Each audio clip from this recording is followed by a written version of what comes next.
जय हिंद दोस्तों, आपका स्वागत है हमारे चैनल साइंस ज्ञान हब में।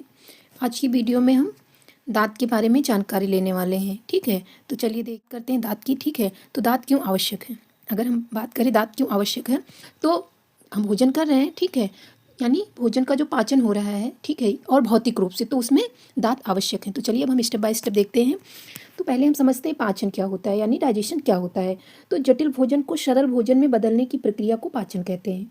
ठीक है, जटिल भोजन यानी जो हम भोजन ले रहे हैं, जैसे रोटी चावल या कोई फ्रूट्स ले रहे हैं, तो ये जटिल है, क्योंकि हम कोई फ्रूट्स ले रहे हैं उसमें फाइबर्स भी है, जूस भी है। ठीक है, तो ये जटिल है।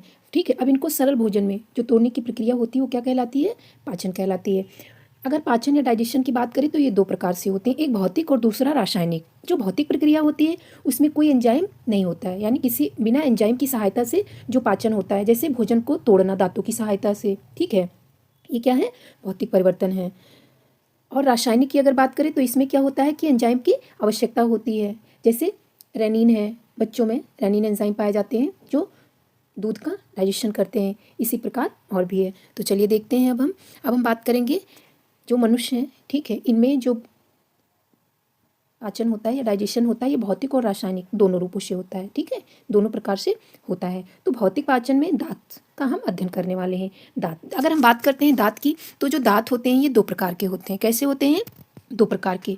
किस बेस पे, उत्पत्ति के, यानी दांत की अगर बात करें तो दो प्रकार के होते हैं। एक अस्थायी दांत होते हैं जिन्हें टेम्पररी टीथ या दूध के दांत बोलते हैं, और दूसरा होता है अस्थायी या परमानेंट टीथ। तो मनुष्य में जो दांत होते हैं यानी अस्थायी और अस्थायी, तो इस प्रकार से हम इनको प्रश्न पूछा जाता है कि मनुष्य के दांत किस प्रकार के होते हैं, द्विवार दंती होते हैं, डाइफाइडोंट होते हैं। कैसे होते हैं, डाइफाइडोंट होते हैं, द्विवार दंती होते हैं। ध्यान रखिएगा, इससे प्रश्न कई बार पूछे गए हैं। मनुष्य के दांत कैसे होते हैं, द्विवार दंती होते हैं, यानी द्विवार दंती क्या बोलते हैं, दो प्रकार के होते हैं, अस्थायी और अस्थायी। अब हम कार्य के आधार पर अगर बात करते हैं दांतों की, यानी देखिए ये देखने में, ठीक है, जो दांत हैं इनके सबके कार्य अलग अलग हैं। तो दांत कितने प्रकार के हैं, कार्य के आधार पर चार प्रकार के हैं। कितने प्रकार के हैं, चार।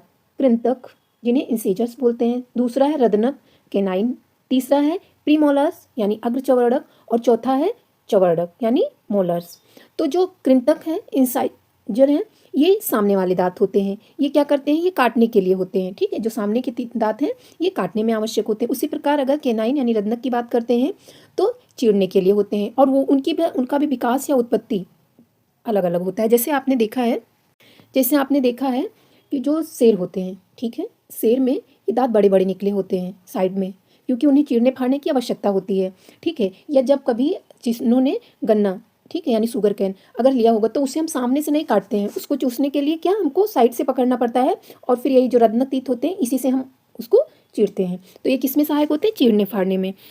अगर बात करते हैं प्रीमोलर्स की यानी अग्रचवर्णक की, तो ये पीसने के लिए आवश्यक होते हैं। ठीक है, उसके बाद मोलर्स भी पीसने में आवश्यक होते हैं। तो इस प्रकार अगर दांत की आप देखिए उत्पत्ति के आधार पर द्विवार दंती हो गए दांत, मनुष्य के दांत।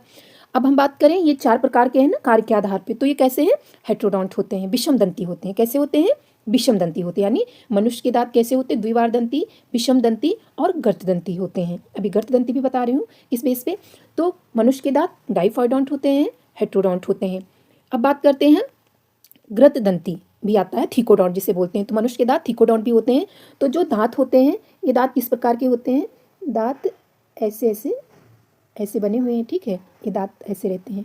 अब ये जो आकार होता है ये अंदर होता है। ठीक है, ये दांत का रूट पार्ट होता है, ये अंदर होता है, ये ऊपर से दिखाई देता है। अब जैसे ये अलग अलग प्रकार के हैं, इंसेजर है तो बराबर हैं, और लगभग प्रीमोलर्स और मोलर्स में ये गैप ज़्यादा होता है, ऐसे पीछे बन जाता है।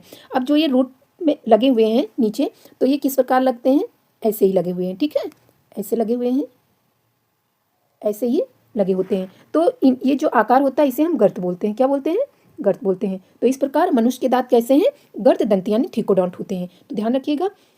अब चलिए आगे हम देखते हैं। अब हम बात करेंगे दूध के दांत यानी अस्थायी दांत। तो इनकी जो संख्या होती है वो अधिकतम कितनी होती है, 20 होती है। कितनी होती है, 20 होती है। इनकी एक सीमा होती है, वह उम्र सीमा जिस पर दूध के दांत का क्षरण होना प्रारंभ होता है। ऐसे प्रश्न पूछे जाते हैं।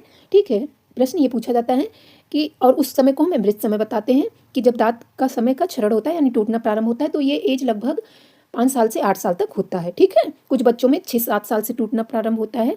ठीक है, लेकिन 8 साल तक ये लगभग टूट जाते हैं। अब इनकी संख्या बात करते हैं तो इनकी संख्या कितनी होती है दूध के दांत की? 20 होती है। अभी हमने दांत कार्य के आधार पे दांतों के प्रकार बता चुके हैं। तो इनका फार्मूला जो होता है वो होता है 2102। कितना होता है? 2102। तो मैं आपको समझा रही हूँ 2102, ठीक है। दांत के प्रकार आपको बताया गया। ये क्या है? इंसिजर है, ये आपका केनाइन है, ठीक है। इसके बाद प्रीमोलर है पीएम, और यहाँ पे आप एम लिखिएगा, ठीक है। ये जो पार्ट है ये आप ध्यान रखिए दाहिना है, ठीक है। ये दाहिना हो गया। इस साइड आप बायां रख लीजिए, ठीक है। काउंट अगर आपको करना है तो यहाँ पे आप देखिए, ठीक है। आधे मतलब दोनों साइड का बता रहा है, तो दो ये हो गए, दो दूसरी साइड हो गए, यानी राइट दो हो गए, राइट साइड में और लेफ्ट साइड में, ध्यान रखिएगा। तो यहाँ पे 2 और 2 कितने हो जाएंगे? 4 हो जाएंगे। उसके बाद एक एक यहाँ पर है, ठीक है। नीचे की बात कर रही हूँ दोनों साइड में, तो एक इधर है और दूसरी, यानी एक राइट साइड और दूसरी लेफ्ट साइड, तो 4 और 2 6 हो गए, ठीक है। प्रीमोलर्स नहीं होते हैं, ठीक है। उसके बाद मोलर्स होते हैं, तो इनकी संख्या 2 है, यानी दोनों साइड में निचले जबड़े में 4 हो गए। तो 4 4 8 8 2 10, 10 नीचे हो गए और 10 ऊपर हो गए। ध्यान रखिएगा, इससे प्रश्न पूछा जा सकता है कि अस्थायी दांत का फार्मूला 2102 होता है। क्या होता है? 2102। ये मनुष्य के दांत का फार्मूला है, हर जंतुओं में अलग अलग होता है। अब हम बात करें अगर अस्थायी दांत की, यानी परमानेंट टीथ की, तो जो परमानेंट टीथ होते हैं इनकी संख्या कितनी होती है? 20 होती है। कितनी होती है? 20। वही यहाँ पे समझाया गया है दांतों की संख्या, जो अभी हमने आपको बताया है कि ऊपर में है, ठीक है, और ये नीचे में है, और यहाँ पे दायां साइड और बायां साइड, तो मतलब ये, ठीक है, आपको ये बताया गया है यही चीज़ यहाँ पर। अब परमानेंट टीथ की बात करते हैं तो इनकी संख्या 32 होती है। कितनी होती है? 32 होती है। सर्वाधिक कितनी होती है? 32 होती है। इनका फार्मूला होता है 2123। क्या होता है? 2123। ध्यान रखिएगा, मनुष्य में अस्थायी दांतों की संख्या का फार्मूला होता है 2123। अब उसी प्रकार जो दांत के प्रकार बताए गए हैं, ICPM यानी इंसाइजर, केनाइन, प्रीमोलर्स और मोलर्स, इस प्रकार से ध्यान रखिएगा। उसी पेज पे यहाँ पे भी रखिए कि ये राइट साइड है और यहाँ पर लेफ्ट साइड है निचले जबड़े में, ठीक है। इसी प्रकार ऊपर तो 2123, यानी इंसीजर की संख्या कितनी है? 2 है, एक साइड में 2 है। उसके बाद सबके सामने वाले दांत हैं दोनों, ये इंसीजर होते हैं। उसी प्रकार दूसरे साइड में 2 हैं, तो कितनी संख्या हो गई? 4, यानी 2 राइट साइड और 2 लेफ्ट साइड। केनाइंस कितने हो गए? यहाँ लिखते रहिए, 4 हो गए। केनाइंस की अगर बात करें, निचले जबड़े में देख रहे हैं, केनाइंस की बात करें तो 21 है, 1 है, और दूसरी साइड में भी 1 है, तो इनकी संख्या कितनी हो गई? 2 हो गई। उसी प्रकार प्रीमोलर्स की बात करें तो कितने हैं? 2 हैं, और दूसरी साइड भी 2 है, इनकी संख्या कितनी हो गई? 4 हो गई, ठीक है। अब हम बात करते हैं मोलर्स की, तो इनकी संख्या कितनी होती है? 3, और यानी राइट साइड में 3 और लेफ्ट साइड में 3, तो 6 हो गई। अब जोड़ लीजिए, 4 2 6, 6 4 10, 10 6 16, यानी निचले जबड़े में 16 और ऊपरी में, तो कितनी संख्या हो गई? 32। ध्यान रखिएगा, फार्मूला याद रखिएगा। अब हम बात करेंगे दांत के भागों की, यानी संरचना। तो जब हम दांत के भाग की बात करते हैं तो ये बना हुआ है, ठीक है, यहाँ पे।